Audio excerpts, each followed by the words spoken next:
Hello बच्चों, कैसे हैं आप। आज स्टार्ट करेंगे क्लास 12 फिजिक्स के फर्स्ट चैप्टर के एनसीईआरटी न्यूमेरिकल। पिछले वीडियो में मैं आपको न्यूमेरिकल करवा चुका हूँ 1.1, 1.2, 1.6 एंड 1.8। उसमें कंटिन्यूटी इसलिए नहीं क्योंकि उसके बीच में कुछ क्वेश्चंस जो हैं वो थ्योरेटिकल हैं, तो थ्योरेटिकल वाले क्वेश्चन मैंने छोड़ दिए थे।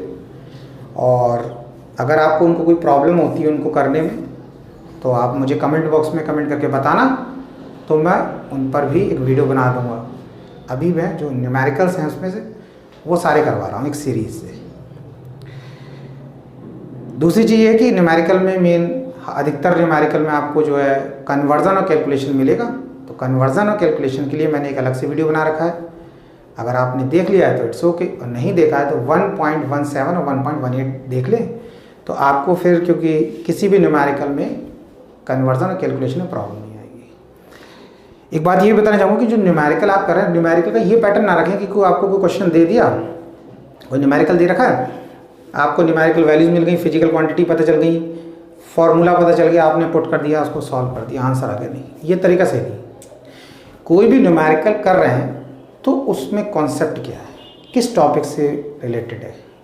आपने टॉपिक में तो थ्योरी पढ़ी है ना थ्योरी कि कूलम्स लॉ पढ़ लिया, दो चार्ज हैं Q1 Q2, उनके बीच में डिस्टेंस है R डिस्टेंस ले लिया, कितना फोर्स लगाएंगे। लेकिन जब हम न्यूमेरिकल करते हैं तब आपको पता चलता है कि दो बॉडीज़ हैं, उन पर चार्ज है, कभी कंडक्टिंग बॉडी दे दिया, कभी इंसुलेटिंग बॉडी दे दिया, तो लगता है अरे इंसुलेटर पर भी चार्ज हो सकता है। तो इस तरीके से आप उसको देखें, यानी कि न्यूमेरिकल से अपनी थ्योरी को स्ट्रॉन्ग करें। और अगर आप उसको समझ के न्यूमेरिकल करेंगे तो आपकी थ्योरी स्ट्रॉन्ग होगी। और हर न्यूमेरिकल में अगर मान लो आप कोई मिस्टेक होती है तो कोशिश करें उस मिस्टेक को दोबारा ना करें, तो याद रखें हर न्यूमेरिकल से कुछ सीखें कि इसमें क्या कॉन्सेप्ट था, क्या था, और इस तरीके से करें कि उस टाइप का न्यूमेरिकल अगर आ जाए तो आप उसे कर लें। ऐसा नहीं कि एक न्यूमेरिकल कर लिया उसी जैसा थोड़ा सा चेंज कर दिया तो नहीं आ रहा है। मैं पूरी कोशिश करूँगा कि हर न्यूमेरिकल में थोड़ा सा आपको एडिशनल इन्फॉर्मेशन दूँ, उसमें क्या कंडीशन चेंज हो सकती है, तो अगर हो रही है वहाँ पे तो बताऊँ। अगर एक कोई न्यूमेरिकल दे रखा है और उसमें वो न्यूमेरिकल जो है उसमें दो फार्मूले, यानी कि दो फार्मूले से हो सकता है, यानी कि उस क्वेश्चन को करने के दो फार्मूले, तो मैं वो भी बताऊँगा। और अगर उस टॉपिक जिस टॉपिक से रिलेटेड वो न्यूमेरिकल आप कर रहे हैं उस टॉपिक में दो फार्मूले हैं लेकिन उसमें से एक ही लग सकता है, दूसरा नहीं लग सकता है, तो मैं कोशिश ये भी करूँगा आपको कि बताने की कि दूसरा नहीं लग रहा है तो क्यों नहीं लग रहा है। तो थोड़ा सा कोई टेंशन ना ले, आराम से फ्री माइंडेड होकर न्यूमेरिकल करना, तो बिल्कुल फ्री माइंडेड आराम से कर रहे हैं, ठीक है, बिल्कुल टेंशन नहीं हो। टेंशन होगी तो फिर नहीं हो पाएगा, ठीक। तो स्टार्ट करें। सोल्यूशन नंबर है हमारा 1.9, यानी फर्स्ट चैप्टर का 9 क्वेश्चन है। क्वेश्चन में बताता हूँ क्या है। A system of two charges QA and QB, दो चार्ज दे रखे हैं Q एंड QB, दोनों की न्यूमेरिकल वैल्यू बराबर दे रखी है और एक पॉजिटिव एक नेगेटिव, इसका मतलब डाइपोल है। लोकेटेड एट अ पॉइंट, उनके जो चार्ज है उनकी लोकेशन भी दे रखी है। आपको क्या निकालना है, what is the total charge and electric dipole moment. आपको निकालना है नेट चार्ज सिस्टम पे कितना हुआ, इलेक्ट्रिक डाइपोल मोमेंट P। अब आप थोड़ा सा डायग्राम के अकॉर्डिंग फिर से क्वेश्चन समझिए। दो चार्ज दे रखे, एक दे रखा है QA और एक दे रखा है QB, ठीक। QA की वैल्यू दे रखी है 2.5 × 10⁻⁷ कूलम और QB की वैल्यू दे रखी है -2.5 × 10⁻⁷ कूलम। अब इनकी लोकेशन, यानी कि ये कहाँ लाई कर रहे हैं वो दे रखा है। अब एक चीज समझना, नॉर्मली हम क्या बनाते हैं, इस तरीके से बनाते हैं, ये हम बनाते हैं X एक्सिस, ये हम बनाते हैं Y एक्सिस और ये बनाते हैं Z एक्सिस, ये हमारी Z।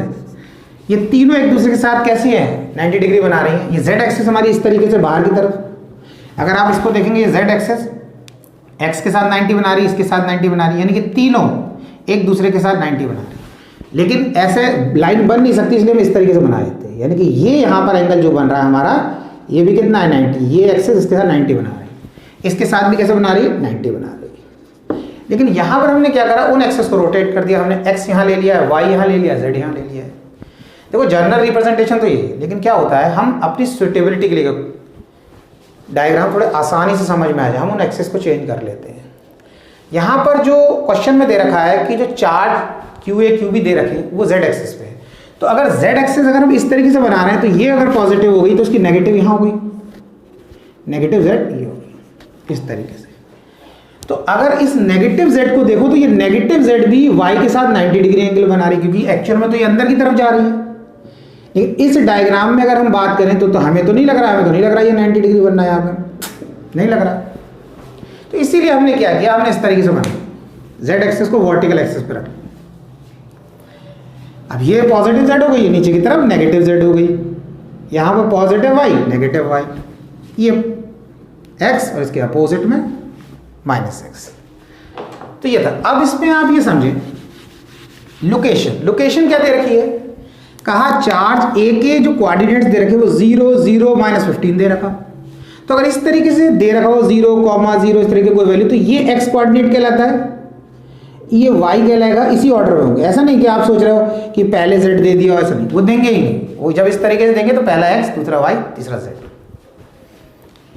तो एक्स वाई जेड इसी तरीके से इसमें देखें तो इसमें भी ये क्या हो जाएगा, एक्स इस चार्ज की लोकेशन जो दे रखी एक्स कोऑर्डिनेट, वाई कोऑर्डिनेट और ये जेड कोऑर्डिनेट हो गया। ठीक। अब उन्होंने क्वेश्चन कहा कि जो क्यूए चार्ज है उसकी लोकेशन क्या बताया, 0 0 -15। 0 0 -15 का मतलब ये है कि x कोऑर्डिनेट की वैल्यू 0 है, y कोऑर्डिनेट की वैल्यू 0 है, z कोऑर्डिनेट की वैल्यू -15। इसका मतलब कि ये जो चार्ज है वो सिर्फ z एक्सिस पे ही लाई कर रहा है, क्योंकि जब ये चार्ज z एक्सिस पे लाई करेगा एक्सिस पे, तो बाकी दोनों एक्सिस के कोऑर्डिनेट की वैल्यू 0 होगी, यानी कि x कोऑर्डिनेट और y कोऑर्डिनेट की। यानी कि अगर ये चार्ज पार्टिकल z एक्सिस पे लाई करता है तो x y कोऑर्डिनेट की वैल्यू 0 होगी। अगर ये चार्ज x कोऑर्डिनेट पे लाई करता तो y z की वैल्यू 0 होती। अगर ये चार्ज y कोऑर्डिनेट पे लाई करता तो x और z की वैल्यू 0 हो जाती। इतनी बात आई समझ में। सेम केस इसके लिए भी, इसमें भी x 0 y 0 और z, यानी कि ये भी चार्ज z एक्सिस पर लाई कर रहा है क्योंकि इसके x और y कोऑर्डिनेट 0 है। अब z एक्सिस पर लाई कर रहा है तो यहां पर देखो इसका z कोऑर्डिनेट +15 दे रखा है, तो इसीलिए हमने इस चार्ज QB की जो लोकेशन है वो +z एक्सिस पर बनाई। कहां पर लाई कर रहा है, यहां पर सेंटर, ये ओरिजिन से यहां तक का डिस्टेंस 15 सेंटीमीटर। दूसरे चार्ज की बात करें तो इस QA जो कि प्लस में है, इसकी लोकेशन z एक्सिस पर है लेकिन -15, ये सेंटीमीटर में दे रखा है क्वेश्चन में distance, centimetre, and this one is also in centimetre.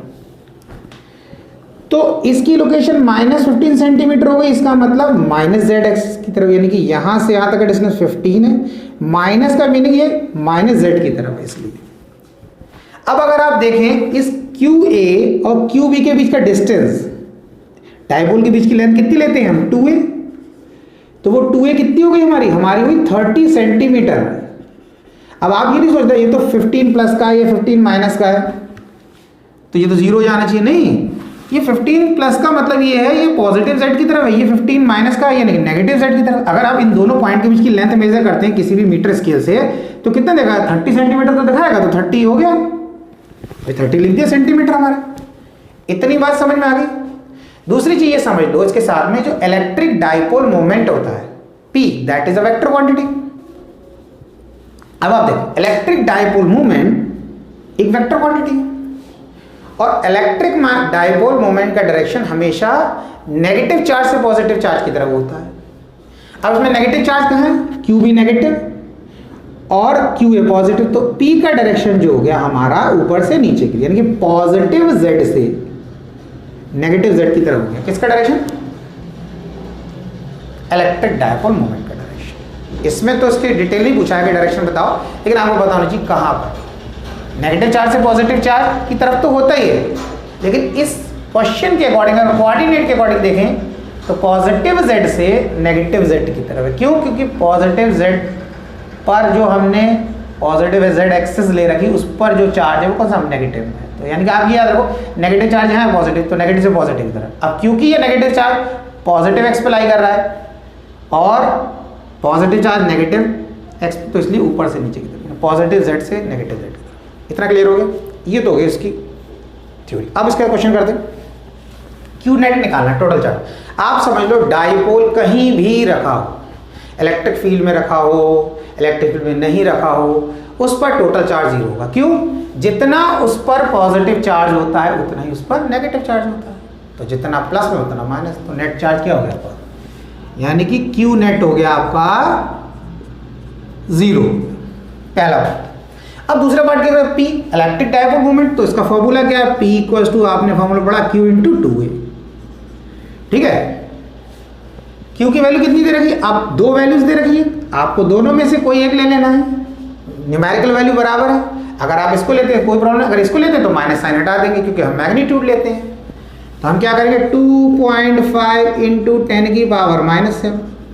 दूसरी चीज ध्यान रखना, ये 2a, ए की वैल्यू नहीं पुट करेंगे, ये 2a है पूरा टर्म। इस 2a की वैल्यू कितनी है, 2a का मतलब डाइपोल की लेंथ, इन दोनों चार्ज के बीच का जो डिस्टेंस है वो है 2a। तो इनटू कर दिया, 2a की वैल्यू कितनी है 30 सेंटीमीटर, इधर का 2a 30 सेंटीमीटर। अब सेंटीमीटर से मीटर में कन्वर्ट करेंगे क्योंकि ये तो कूलम है, ऐसा ही सिस्टम है, ये सीजीएस में, तो इसे हमने क्या करा 10 टू द पावर -2 से मल्टीप्लाई कर दिया, ये मीटर में हो गया। और ये हमारा सॉल्व होके आ गया बच्चों 0.75 into 10 to the power -7। Calculation में कोई प्रॉब्लम हो, मैं बता चुका हूँ, आप मेरा वीडियो देख सकते हैं 1.17 और 1.18। अब इसकी यूनिट क्या हो जाएगी, पी है तो चार्ज की क्या होती है कूलम, और डिस्टेंस की क्या होती है मीटर। ये आ गई, ये आपका न्यूमेरिकल कंप्लीट। डायरेक्शन बता चुका हूं, इसमें जो इलेक्ट्रिक डायपोल मोमेंट पी, इसका डायरेक्शन की बात करेंगे पॉजिटिव जेड से नेगेटिव जेड की। ठीक, अब नेक्स्ट न्यूमेरिकल करेंगे।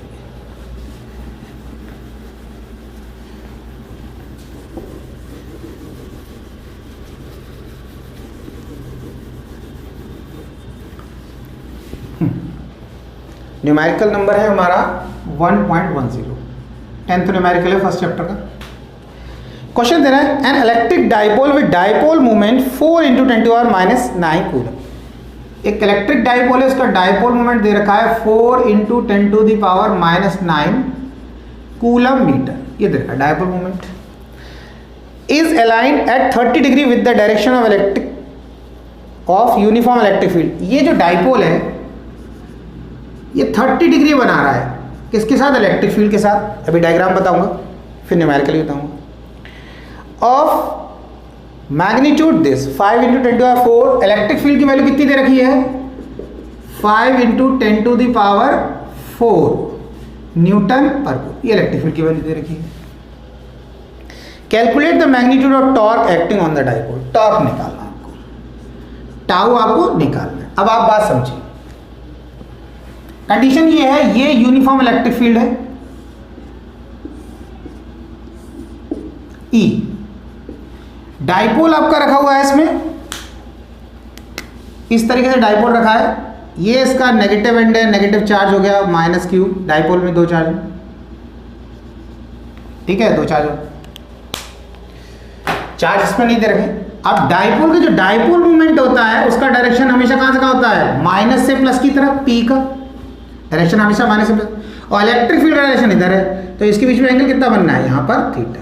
अगर आपको लग रहा है यहाँ पे बना दो तो यहाँ पे बना दो, ये भी एंगल सेम ही रहेगा। अगर इसको इलेक्ट्रिक फील्ड बोल रहे हो तो ये एंगल यहाँ एंगल सेम ही, कहीं भी बना दो, यहाँ पर बना दो, यहाँ पैरेलल लाइंस है, ये ट्रांसवर्सल है, ये कॉरेस्पॉन्डिंग एंगल बन जाएंगे वैसे बराबर। तो उन्होंने कहा ये जो P और E के बीच में एंगल बन रहा है वो 30 डिग्री है, और इलेक्ट्रिक फील्ड की जो स्ट्रेंथ या इंटेंसिटी दे रखी, दे रखी टाउ पूछा है, डायरेक्ट फॉर्मूला है, P है, E है, थीटा है, टाउ, तो फॉर्मूला क्या है, tau equals to PE sine theta, formula है हमारा। अब P की वैल्यू रख दिया 4 इंटू 10⁻⁹ इंटू इलेक्ट्रिक फील्ड की वैल्यू कितना दे रखा है 5 इंटू 10⁴ इंटू और साइन 30, थीटा की प्लेस पर एंगल की वैल्यू पुट कर दो, कितना दे रखा है 30 डिग्री। अब क्या करना है 4 इंटू, इसको कर दो 4/20 कर दो इसको, इंटू 10⁻⁻⁵ -9 है +4 है, और साइन 30 की वैल्यू कितनी हो गई 1/2 हो गई, ये यहाँ से यहाँ कैंसिल हो गया, तो कितना बचा यहाँ 10 इंटू 10⁻⁻⁵, फाइनली आ जाएगी ये 10⁻⁻⁴। अब देखो, अब यहाँ पर आता है इसकी यूनिट क्या लिखेंगे, इसकी यूनिट। अब इसके अकॉर्डिंग देख रहे हैं, अगर आपको इसकी यूनिट नहीं याद है, आपने तो पी की भी नहीं पता, ई की भी नहीं पता, साइन थीटा, तो आपने 11th क्लास में फॉर्मूला पढ़ा होगा tau torque force into perpendicular distance, ये पढ़ा है। तो फोर्स की कितनी होगी न्यूटन और परपेंडिकुलर डिस्टेंस की होगी मीटर, तो इसकी यूनिट क्या होगी न्यूटन मीटर। तो इस तरीके से अगर इससे आप नहीं निकाल पा रहे, आपको याद है तो इट्स ओके, इससे नहीं निकाल पा रहे तो कोई छोटा फॉर्मूला जो आपने पहले याद किया है उससे आप निकाल लें। फिजिकल क्वांटिटी सेम रहेगी तो यूनिट सेम रहेगी। क्लियर हो गया? ठीक, नेक्स्ट करते हैं।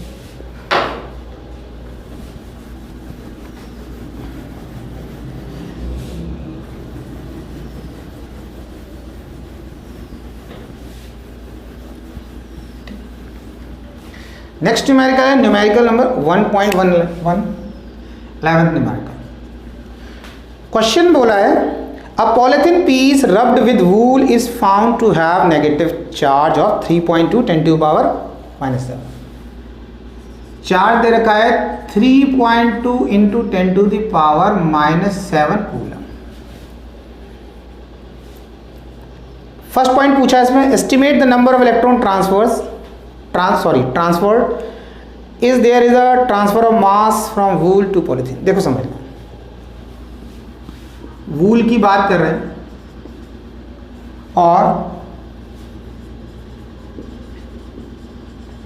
पॉलिथीन, वूल और पॉलिथीन को रब करा, क्वेश्चन बोला और कहा उससे इलेक्ट्रॉन ट्रांसफर हो जाते हैं। किससे? वूल से चले जाते हैं पॉलिथीन में, इधर इलेक्ट्रॉन चले जाते हैं। तो आपको बताना है जो चार्ज आ जाता है, जितना वूल पे पॉजिटिव चार्ज आएगा, जिससे इलेक्ट्रॉन जाएंगे उस पर पॉजिटिव चार्ज और जिस पर इलेक्ट्रॉन आएंगे उस पर नेगेटिव चार्ज। तो वूल पर चार्ज डेवलप हो जा रहा है, कितना दे रखा है यहाँ पर 3.2 10 टू -7, और अगर इस पर बात करेंगे पॉलिथीन पर तो इतना इस पर डेवलप होगा लेकिन माइनस में हो जाएगा। तो आपसे पूछा जाएगा क्वेश्चन में कि कितने इलेक्ट्रॉन ट्रांसफर हुए होंगे, वूल से पॉलिथीन की तरफ कितने इलेक्ट्रॉन ट्रांसफर हुए होंगे। तो पहले एक चीज पॉइंट बता दूं, इन दोनों में अगर आपसे कोई पूछ, वूल से पॉलिथीन की तरफ ही गए इलेक्ट्रॉन, ये फिक्स डायरेक्शन है, पॉलिथीन से इधर नहीं आ सकते, क्योंकि वूल का वर्क फंक्शन पॉलिथीन से कम है। और ये ध्यान रखना, जब भी दो ऑब्जेक्ट में अगर ऐसी कोई कंडीशन बता रहे हैं, रब एक से इलेक्ट्रॉन दूसरे में चले जा रहे हैं, तो अगर इससे इसमें जा रहे हैं रब करने पर, रब करने की बात, तो जिस पर पॉजिटिव चार्ज आएगा उसका वर्क फंक्शन कम होगा, उससे इलेक्ट्रॉन जाके किसमें चलेंगे जिसका वर्क फंक्शन ज़्यादा होगा।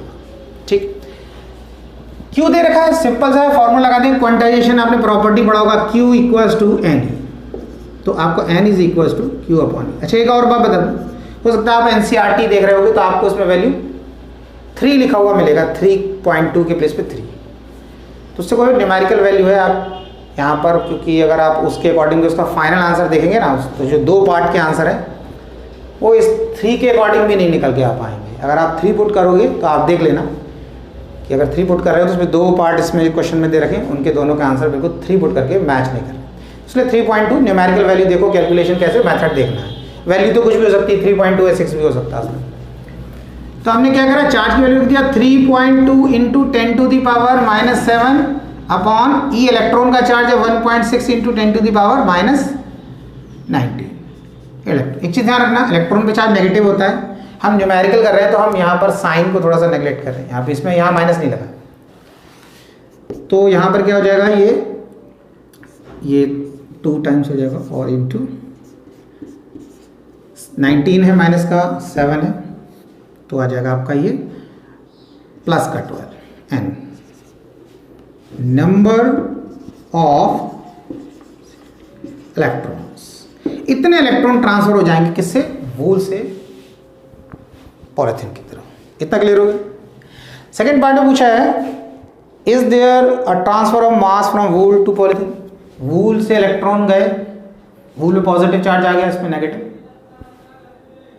क्या इधर से कुछ मास ट्रांसफर हुआ, तो समझना है बिल्कुल हुआ, क्योंकि जब एक इलेक्ट्रॉन गया होगा तो कितना मास लेके गया होगा, मास ऑफ एन इलेक्ट्रॉन होता है 9.1 into 10 to the power -31 kg, बहुत कम है ये, लेकिन है तो बहुत कम है लेकिन है। जैसे गेहूं की बात करें, एक गेहूं का दाने की बात करें तो उसका तो मास बहुत कम होता है, लेकिन अगर एक एक एक एक करके करेंगे ना तो एक दिन पूरा बोरा ही खाली हो जाएगा। तो उसको अगर हम ये बोलेंगे कि एक है कम है और उसको नेगलेक्ट कर दें तो मैंने क्या था, पूरा बोरा खाली हो जाएगा। बूंद बूंद से घड़ा बढ़ता है। एक बूंद पानी की ड्रॉप की अगर वेट की बात करें तो कुछ नहीं है, ठीक है। एक बूंद कोई पी भी लेगा तो उस पर कोई फर्क नहीं पड़ता, लेकिन एक ही एक बूंद से क्या होगा, पूरा ग्लास का पूरा मटका ही खाली हो जाएगा। तो यहाँ पर पूछना कितना, टोटल मास, टोटल मास कितना मास, यानी कितना मास इसका कम होगा और कितना उसका बढ़ जाएगा। एक इलेक्ट्रॉन का मास यानी कि 9.1 इंटू 10⁻31 कितने इलेक्ट्रॉन ट्रांसफर हुए, नंबर ऑफ इलेक्ट्रॉन, एक इलेक्ट्रॉन के मास और कितने ट्रांसफर हुए, इतने ट्रांसफर हुए, इससे मल्टीप्लाई करो। तो ये आपका सॉल्व करेगा 1.82 इंटू 10⁻⁻18 इतना, यानी कि इतना मास ट्रांसफर हो गया। वूल का इतना मास कम हो गया, पॉलीथीन का इतना मास बढ़ गया। बात समझ में आया, क्लियर, ठीक। अब इसके बाद नेक्स्ट क्वेश्चन करेंगे, नेक्स्ट न्यूमेरिकल।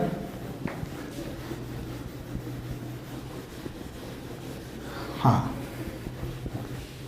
तो न्यूमेरिकल का नंबर है आपका 1.12, 12th क्वेश्चन है फर्स्ट चैप्टर का।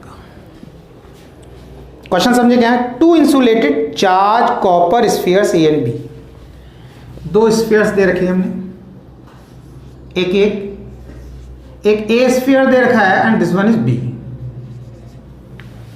ठीक है।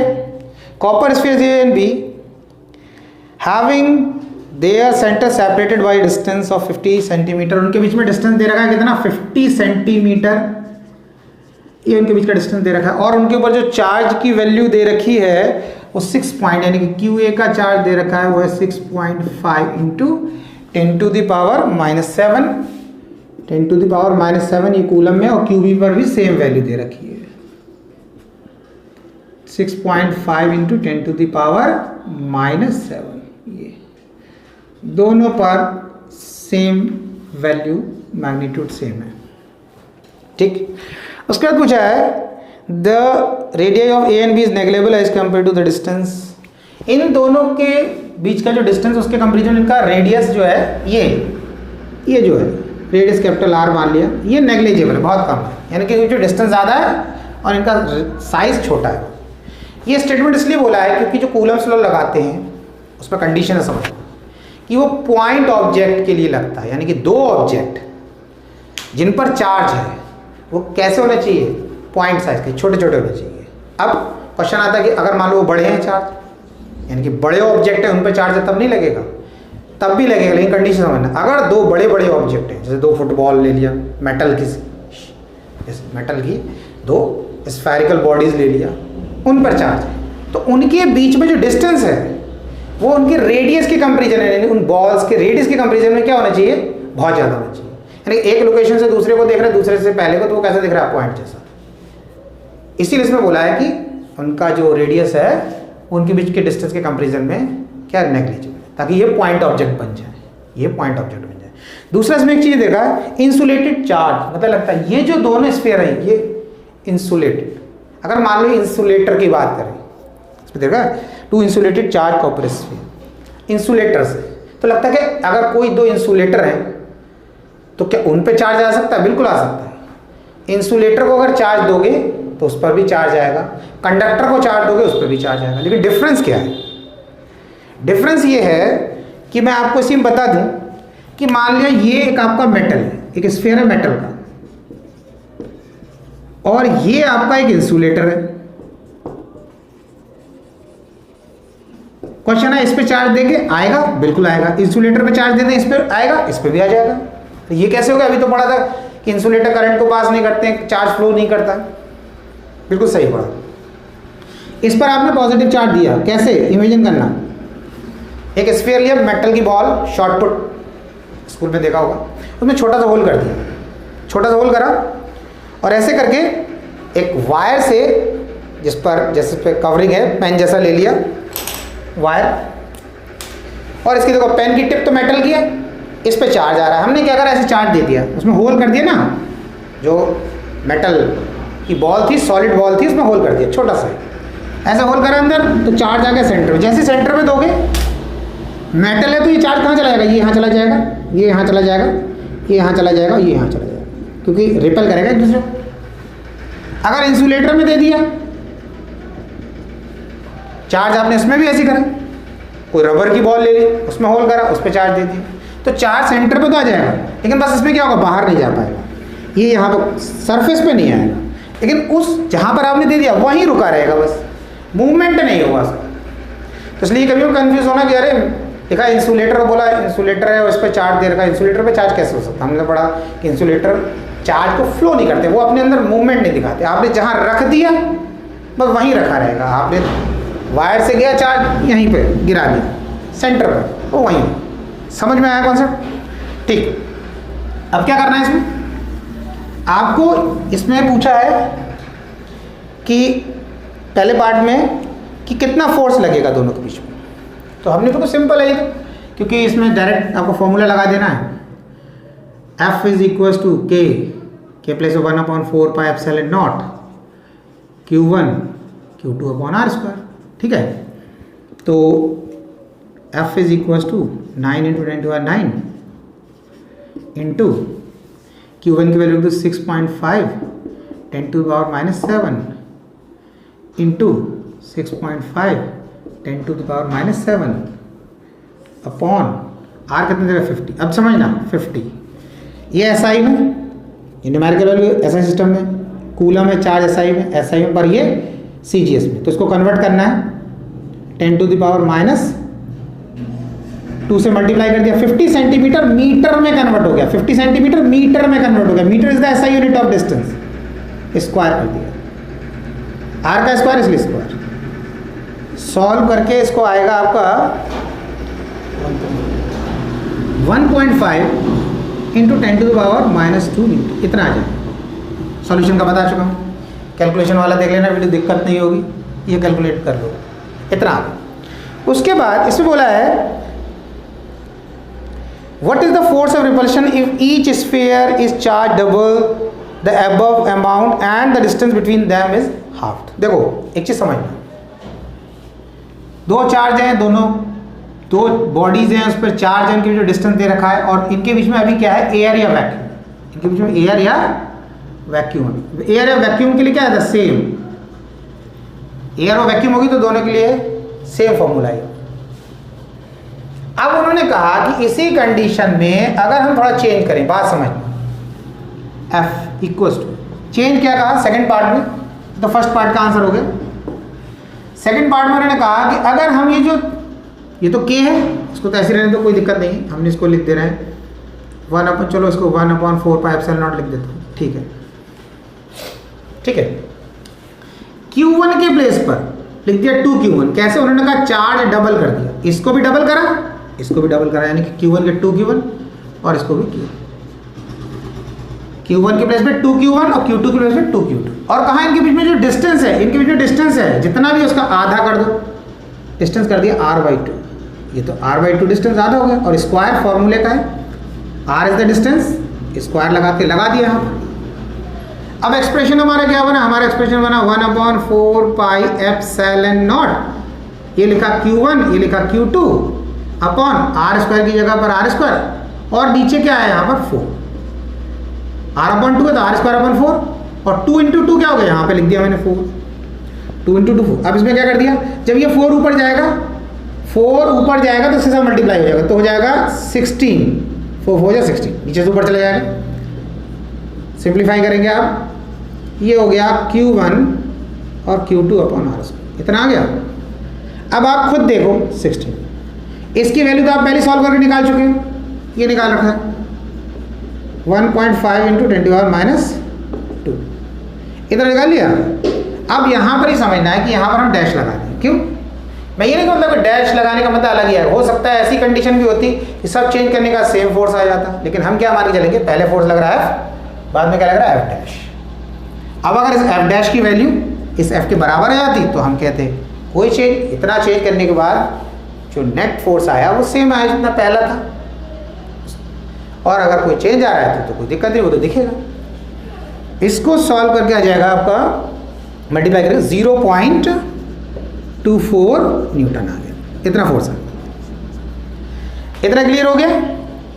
अच्छा, अब एक चीज और समझ लें, सपोज कर लो ये क्वेश्चन, ये इसी पर आ जाते हैं।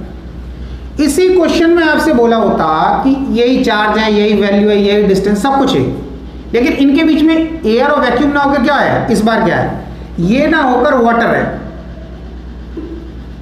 वाटर, पानी है, यानी कि दो चार्ज को पानी में डाल रखा है, इन्हीं को same distance, same value, same सब कुछ।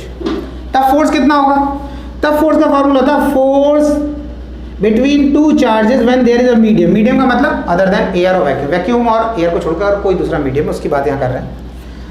तो जितना वैक्यूम या एयर में लग रहा था वो फोर्स डिवाइडेड बाई के, यानी कि जो मीडियम के बीच में है, जैसे वाटर है तो वाटर के के की वैल्यू यानी डाइलेक्ट्रिक कांस्टेंट, ये के क्या है, डाइलेक्ट्रिक कांस्टेंट। इस फॉर्मूले में इसको भी के लिखते हैं, बिल्कुल ध्यान रखना, ये क्या कहलाता है, इलेक्ट्रोस्टैटिक फोर्स कांस्टेंट।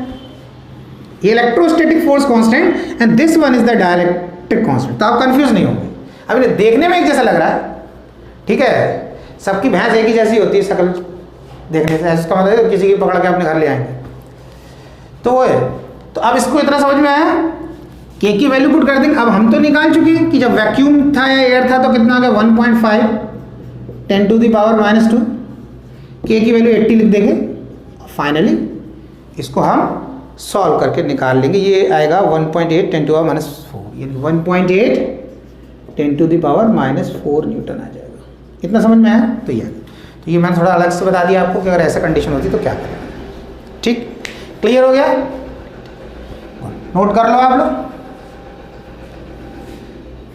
पॉज करके नोट कर लो। चलो अब क्या है, नेक्स्ट क्वेश्चन करेंगे, नेक्स्ट न्यूमेरिकल। अरे बिल्कुल टेंशन ना लो, समझो, एक एक क्वेश्चन समझाऊंगा, कराऊंगा, उसकी थ्योरी भी बताऊंगा, कोई कॉन्सेप्ट है वो भी बताऊंगा, कोई अलग से चीज़ आएगी वो भी बताता जाऊंगा आपको, बस उसको समझने की कोशिश करना है। रट्टा मारने वाली बात काम नहीं करना कि वैल्यू मिल गई, फॉर्मूला मिल गया, पुट कर दिया, आंसर भी आ गया, खुश हो गए। नहीं नहीं, वो खुशी कुछ देर की होगी।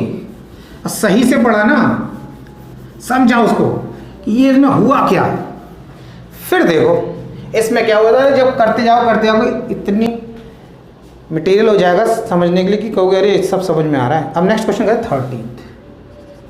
ठीक, 13th क्वेश्चन जो है, हमने अभी जो 12th क्वेश्चन करा है उसी से रिलेटेड है, क्योंकि हमें जो न्यूमेरिकल वैल्यूज़ है वो हमें इस 13th क्वेश्चन में 12th क्वेश्चन की लेनी है। मतलब वही दो स्फीयर हैं ऐसे। तो क्वेश्चन क्या है यहाँ पर, दो स्फीयर्स हैं, दो स्फीयर ए एंड बी, आपको अभी बता रखा है इससे पहले। दोनों पे चार्ज दे रखा है, तो हमने, क्योंकि दोनों पे चार्ज अभी इससे पहले सेम था, सेम वैल्यू 6.5 10⁻⁷ कूलम भी मैंने लिखाया था, तो इसलिए दोनों पे तो मैंने क्यू और क्यू लिख दिया। एक तीसरी बॉडी है सी, ये है सी, और इस पर चार्ज कितना है, 0। ठीक, अब क्वेश्चन समझे क्या बोल रहे। क्वेश्चन वो बोल रहा है कि उन्होंने क्या किया, step first, step by step समझे, बहुत आसान सा क्वेश्चन है, बहुत जल्दी समझ में आ जाएगा, बिल्कुल टेंशन लेने की जरूरत नहीं। उन्होंने कहा कि पहले हमने क्या किया, इस सी पर तो कोई चार्ज नहीं था, इन दोनों पे तो था चार्ज। जब सी को अगर ए से टच कर दिया, सी को ए से टच कर दिया तो क्या होगा, सी को ए से टच कर। अच्छा एक बात और बता दूं, जो इंसुलेटर है, जैसे मैंने आपको पॉइंट बताया कि आपको लग रहा होगा कि भाई अगर हम इसको बोल दीजिए तो इंसुलेटेड बॉडी है, इस पर चार्ज दे दिया, अगर हम इनको टच कर रहे हैं, मैं बोल रहा हूँ इसको इससे टच करेंगे तो इससे आधा चार्ज इधर चला जाएगा। तो अभी तो आपको लगेगा अभी इंसुलेटर पे तो बोले तो चार्ज ही मूव नहीं करेगा। तो दो चीज़ समझना, अगर हमने बोला कि ये बॉडी इंसुलेटर है, ये बॉडी इंसुलेटर, इनको इन पर इस पे चार्ज है और इस पे चार्ज नहीं है, इसको टच करने पर कभी भी इसका चार्ज इस पर नहीं जाएगा, इंसुलेटर है, चार्ज ट्रांसफर हो गई। इतने समझ में आया। लेकिन क्या है, अगर हमने बोला इंसुलेटेड बॉडी, इंसुलेटेड बॉडी का मतलब ये है कि ये बॉडी है चार्ज, इसका किसी से कॉन्टैक्ट नहीं, अलग है, ये इंसुलेटेड बॉडी होगी, तो उसका मीनिंग समझना। हम कहते हैं ये बॉडी इंसुलेटेड है, इस पर चार्ज है, इसका किसी के साथ टच नहीं है, दूसरी बॉडी से इंसुलेटेड है, अलग है। समझ में आया? अब इसके बाद देखिए, अब स्टेप बाय स्टेप करेंगे क्वेश्चन को। स्टेप फर्स्ट, पहले सी को ए से टच करा, यानी कि हमने पहले क्या करा, पहले स्टेप में इस सी को ए से टच करते, तो ए पर तो चार्ज क्यू था और सी पर चार्ज कितना था, 0, और फिर इसको अलग कर दिया, अलग कर दिया,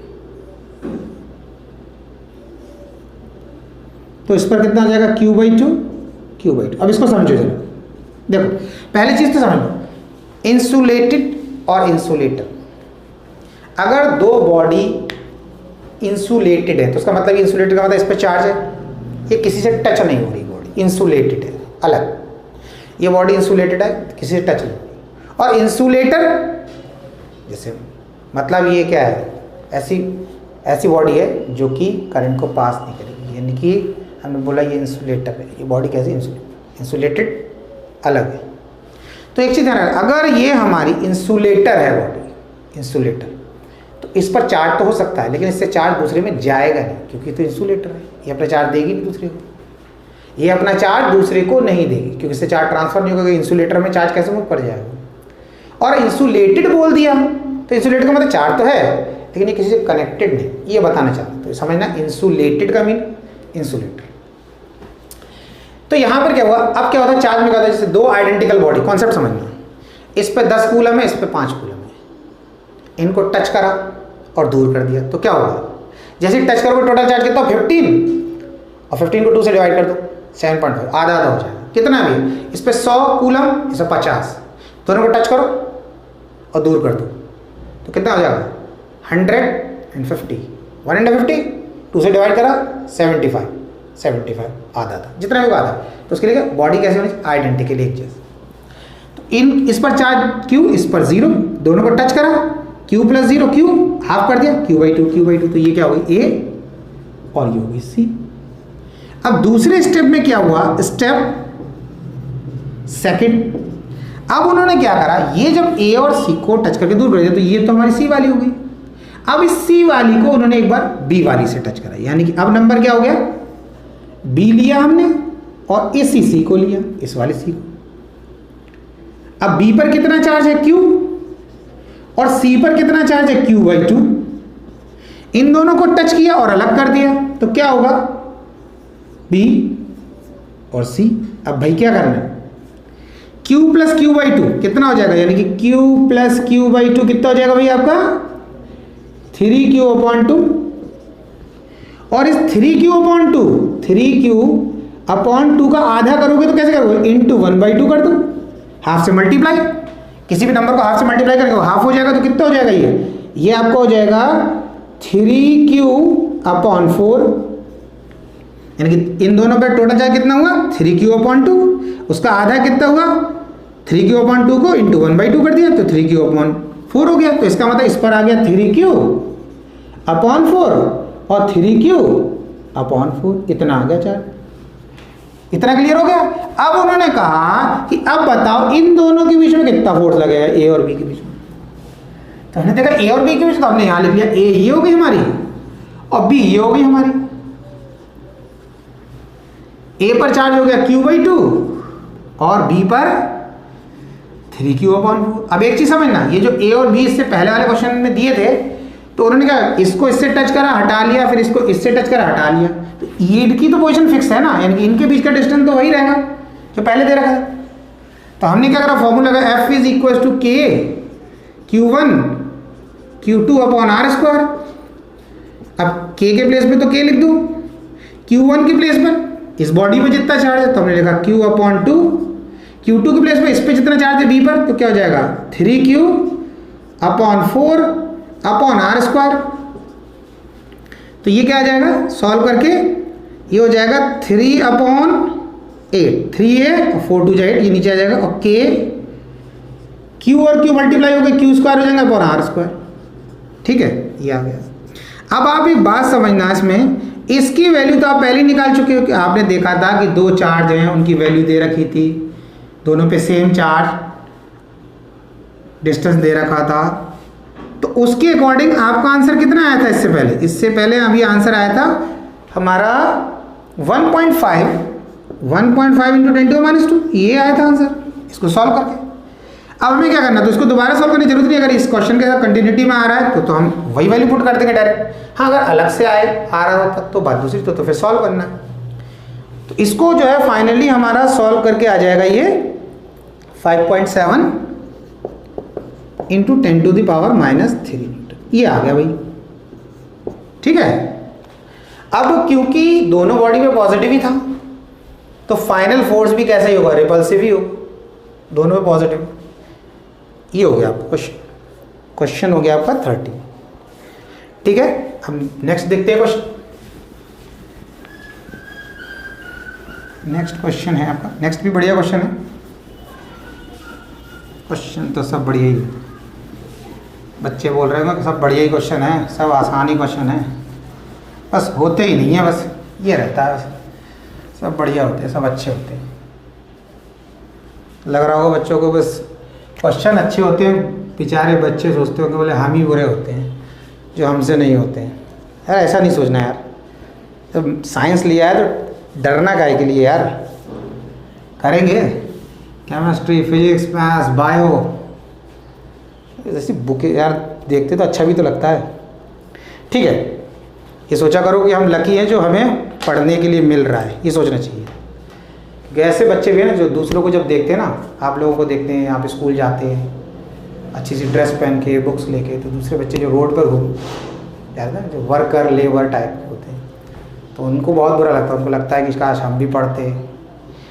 तो ये सोचा करो कि हमें बहुत अच्छा मौका मिला है, ईश्वर ने हमें बहुत अच्छा मौका दिया कि हमें पढ़ने का मौका मिला है। हमारे पेरेंट्स हमारे लिए इतना एफर्ट कर रहे हैं, अपनी छोटी छोटी सी ज़रूरत को वो रोकते हैं और आप लोगों को वो हर चीज़ प्रोवाइड करने की कोशिश करते हैं। उस चीज़ को सोचा करो, उसकी फील आएगी, अपने लिए परेशानी उठाएंगे लेकिन आपको कोई दिक्कत नहीं पहुंचने देंगे। आप पढ़ो, कोई बुक चाहिए फट से दिलवाएंगे, कोई ड्रेस चाहिए स्कूल के लिए, कोई मटेरियल पढ़ाई के लिए चाहिए दिलवाएंगे। इसी को सोचा करो, उसी के अकॉर्डिंग पढ़ना है, तो मेहनत से पढ़ो। अच्छा देखो नेक्स्ट क्वेश्चन है 1.14। इसमें दे रखा है कि shows tracks of 3 charge particle in a uniform electrostatic field give the sign of the 3 charge which particle has the highest charge to mass ratio. ठीक है, आपको इस तरीके से ये 2 पैरेलल प्लेट्स दे रखा है, इस पर बेटा पॉजिटिव चार्ज दे रखा है और इस पर आपको नेगेटिव चार्ज दे रखा है। तो आपको पता चल रहा होगा ये इलेक्ट्रिक फील्ड का डायरेक्शन प्लस से माइनस की तरफ ही होगा, क्योंकि इलेक्ट्रिक फील्ड का डायरेक्शन प्लस से माइनस की तरफ होता है। 3 चार्ज दे रखे हैं, इसमें एक ऐसे जा रहा है और एक थोड़ा सा ऐसे जा रहा है और एक जो है हमारा थोड़ा सा ऐसे जा रहा है। तो हमने क्या किया, यहाँ से लेकर एक ऐसे से डॉटेड लाइन बना और ये बीच में डॉटेड बना दिया। तो ये जो है पहला चार्ज है, ये पहला फर्स्ट, इसका नंबर 1 दे रखा, इसका नंबर 2 और इसका नंबर हमने ले लिया 3। इसका नंबर हमने थोड़ा सा दोबारा बनाया, इसका नंबर हमने ले लिया, इसका नंबर मैंने ले लिया 3। ठीक है, अब मैंने क्या करा, इसको ओरिजिन मान लिया, तो ये पहले वाले का डिस्टेंस मान लिया y1 और इसका मान लिया मैंने y2। ये यहाँ से यहाँ तक का y2, यहाँ से यहाँ तक y1 और यहाँ से यहाँ ये y3। ठीक, आपसे पूछा है चार्ज मास रेशियो, आपको फाइंड क्या करना है। एक तो आपको ये बताना है कि इनमें से फर्स्ट सेकंड थर्ड में से इनका नेचर कैसा है, पोलैरिटी कैसी है, कौन पॉजिटिव कौन नेगेटिव, पहला तो ये पूछा है। दूसरा ये पूछा है कि इसमें चार्ज मास रेशियो किसका ज़्यादा होगा, फर्स्ट का, सेकंड का, थर्ड का, किसका चार्ज मास रेशियो, यानी कि Q/M पूछा है आपसे, चार्ज मास रेशियो किसका ज़्यादा होगा। तो स्टार्ट करते हैं। देखो पहला ये वाले पहले वाले की बात करें, ये पॉजिटिव प्लेट की तरफ बेंड हुआ है तो इसका मतलब ये तो हमारा नेगेटिव हो गया। दूसरा भी पॉजिटिव की तरफ बेंड हुआ है तो इसका मतलब दूसरा भी नेगेटिव हो गया। लेकिन ये जो नेगेटिव की तरफ बेंड हो गया ये हमारा कैसा हो गया, पॉजिटिव हो गया। तो क्लियर हो गया, क्योंकि जो चार्ज होगा वो अपने से अपोजिट पोलरिटी की तरफ ड्रिफ्ट होता है। पॉजिटिव चार्ज होगा नेगेटिव की तरफ जाएगा, नेगेटिव होगा पॉजिटिव की तरफ जाएगा। अब क्या करना है हमें? अब हमें ये करना है कि हमें निकालना है चार्ज मास रेशियो। अब हमने इक्वेशन एक पढ़ा है S equals to UT plus half AT square. एक बात बता दूं मैं, 11th क्लास में प्रोजेक्टाइल मोशन हमने पढ़ा हो, path followed by projectile parabolic nature, उसी से रिलेटेड कॉन्सेप्ट पर बेस्ड क्वेश्चन है। अब देखो क्या हमने इक्वेशन लिख दिया। अब क्या हुआ, हमने यहाँ पर देखो ये पॉइंट हमने इनिशियल पॉइंट ले लिया, ये हमारा इनिशियल पॉइंट, क्योंकि भाई हमने मान लिया यहाँ से तीनों चार पार्टिकल को हमने अंदर छोड़ दिया, कैसे भी गए हमने फेंक दिया। फेंक तो आपको कुछ समझ में आ रहा होगा, चार्ज को दिखेगा कहाँ हम लोगों को, मान लिया हमने ऐसा कर फेंक दिया। तीन को पकड़ा, पहले को फेंका, दूसरे को, तीसरे को, तीनों को सेम वेलोसिटी से फेंका। अगर इसे 10 मीटर से फेंका पहले को तो दूसरे को भी 10, तीसरे को भी 10 से, तो सीधा फेंका सर। लेकिन क्या हुआ, वो चार्ज की वजह से एक ऊपर चला गया, ये दूसरा ऊपर चला गया, तीसरा नीचे चला गया, कोई बात नहीं, कहीं जाओ, हमने तो फेंक ही दिया। अब क्या किया हमने, तो हमने इसी के अकॉर्डिंग इक्वेशन बनाया। हमारा इनिशियल पॉइंट ये हो गया और फाइनल पॉइंट इसके अकॉर्डिंग, यहाँ पर इस लाइन पर चार्ज, इनिशियल पोजीशन इसे मान रहे हैं, फाइनल पोजीशन इसके अकॉर्डिंग इक्वेशन में बात करेंगे। यहाँ से यहाँ पहुँचने में टाइम कितना लगा, t। यहाँ से यहाँ गया तो टाइम इस पॉइंट पर पहुँचने में, यहाँ बना देता हूँ मैं t, इधर पहुँचने में इसको टाइम लग गया t। तीनों को हमने मान लिया सेम टाइम लग गया। पहले को फेंका, उसको भी सेम टाइम, दूसरे को फेंका, उसको भी सेम टाइम, तीसरे को भी सेम टाइम। तो हमने लिखा s के प्लेस पर y, इस y की बात कर रहे हैं, इस डिस्प्लेसमेंट, वर्टिकल डिस्प्लेसमेंट को हम कैलकुलेट कर रहे हैं। s डिस्प्लेसमेंट है तो उसकी जगह y। अब बात आती है वेलोसिटी है, तो देखो जो हॉरिजेंटल के लॉन्ग जिस वेलोसिटी से आपने फेंका 10 से, उसकी बात नहीं करेंगे हम बात करेंगे वर्टिकल के लॉन्ग की वेलोसिटी। अब लगेगा भाई ऐसा क्यों कर रहे हैं, भाई हॉरिजेंटल के लॉन्ग वेलोसिटी है, मान लो ये ux जो है हॉरिजेंटल के लॉन्ग वेलोसिटी है, इसको हमने u से डिनोट कर दिया। हॉरिजेंटल के लॉन्ग की वेलोसिटी को, हॉरिजेंटल के लॉन्ग की वेलोसिटी को u से, मान लो 10 मीटर पर सेकंड से आपने प्रोजेक्ट करा था, वो मान लिया। और जो ये uy है वर्टिकल के लॉन्ग वेलोसिटी, ऊपर की तरफ वेलोसिटी, इस पॉइंट की बात कर रहा हूँ। तो भाई आप खुद सोचो, ये तो जीरो होगी ना, चाहे वर्टिकली अपवर्ड ले लो चाहे वर्टिकली डाउनवर्ड। आप किसी चीज को ऐसे पकड़ रहे हो और ऐसे फेंक रहे हो, ऐसे आप ऐसे फेंक रहे हो, तो आप तो सीधा फेंक रहे हो ना सामने, parallel to the earth, parallel to the horizontal. आप ऐसे थोड़ी फेंक रहे हो नीचे की तरफ थोड़ी, लेकिन क्या होगा, ऐसे छोड़ोगे, जैसे आप यहाँ से छूटेगा तो नीचे जाने लगेगा। क्यों? क्योंकि ग्रेविटी लग रही है उसमें, तो नीचे जाएगा ही। तो यहाँ पर क्या ग्रेविटी की बात है, यहाँ पर तो क्या लग रहा है, प्लेट्स हैं तो दोनों पे चार्ज है, वो चार्ज की वजह से एक नीचे चला गया, ऊपर चला गया, दो ऊपर चले गए, एक नीचे चला गया। इतना समझ में आया? तो इस पॉइंट पर वर्टिकल अपवर्ड या वर्टिकल डाउनवर्ड के अलाउंग तो आपने कोई वेलोसिटी थी नहीं, तो इसलिए मैंने लिख दिया वर्टिकल कंपोनेंट तो जीरो हो गया उसका वेलोसिटी, या वर्टिकल जो है अपवर्ड या डाउनवर्ड के अलाउंग कितनी होगी, जीरो हो गई। अब आप ये देखो, क्योंकि मैंने y लिखा है तो यहाँ पर मैं हॉरिजॉन्टल के अलाउंग की वेलोसिटी की बात नहीं करूँगा, मैं वर्टिकल के अलाउंग की बात करूँगा। तो वर्टिकल के अलाउंग वेलोसिटी होगी 0 इंटू टी। अब टाइम क्या यहाँ का नहीं होगा, यहाँ तो टाइम 0 होगा, यहाँ से यहाँ पहुँचे कितना टाइम लिया, तो टी, तो टी लिख दिया। चलो 1/2 एक्सेलरेशन की जगह एक्सेलरेशन लिख दिया, टी स्क्वायर की जगह टी स्क्वायर, तो y इक्वल्स टू कितना हो गया, हाफ ए टी स्क्वायर आ गया, हो गया। अब देखो अब क्या हो रहा है, एक्सेलरेशन यानी कि चार्ज पार्टिकल सीधा जा रहा था, वो अपनी डायरेक्शन से मुड़ा, यानी कि अपनी डायरेक्शन से ड्रिफ्ट हुआ, उसने अपना डायरेक्शन चेंज करा, तो उसमें एक्सेलरेशन हुआ। तो फोर्स का फॉर्मूला होता है मास इनटू एक्सेलरेशन, तो acceleration equals to force upon mass. एक चीज समझना, अगर किसी ऑब्जेक्ट की वेलोसिटी चेंज होती है तो हम बोलेंगे उसमें एक्सेलरेशन हो रहा है, और अगर वेलोसिटी चेंज नहीं भी हुई, मतलब कहने का वेलोसिटी का मैग्नीट्यूड, तो वेलोसिटी है वेक्टर क्वांटिटी, बात समझना, वेलोसिटी है वेक्टर क्वांटिटी, उसमें दो चीजें, मैग्नीट्यूड और डायरेक्शन।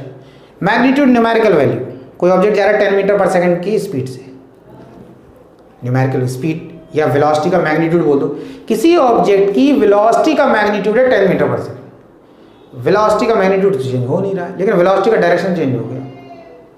अगर उसकी वेलोसिटी का डायरेक्शन चेंज हो गया तो हम उसमें क्या बोलेंगे, एक्सेलरेशन हो रहा है। तो आप ये ध्यान रखना हमेशा कि अगर किसी ऑब्जेक्ट कि वेलोसिटी का मैग्नीट्यूड चेंज होगा तो भी हम बोलेंगे वेलोसिटी में चेंज आ रहा है, और मैग्नीट्यूड चेंज नहीं हुआ, डायरेक्शन चेंज हो गया उसका और मैग्नीट्यूड सेम रहा, तब भी हम बोलेंगे एक्सेलरेशन हो रहा है। तो यहाँ पे चार्ज पार्टिकल क्या, उसने अपना डायरेक्शन चेंज कर लिया, ड्रिफ्ट कर गया ऊपर की तरफ, तो उसकी जो वेलोसिटी थी उसमें चेंज आ गया, तो उसमें एक्सेलरेशन हो गया।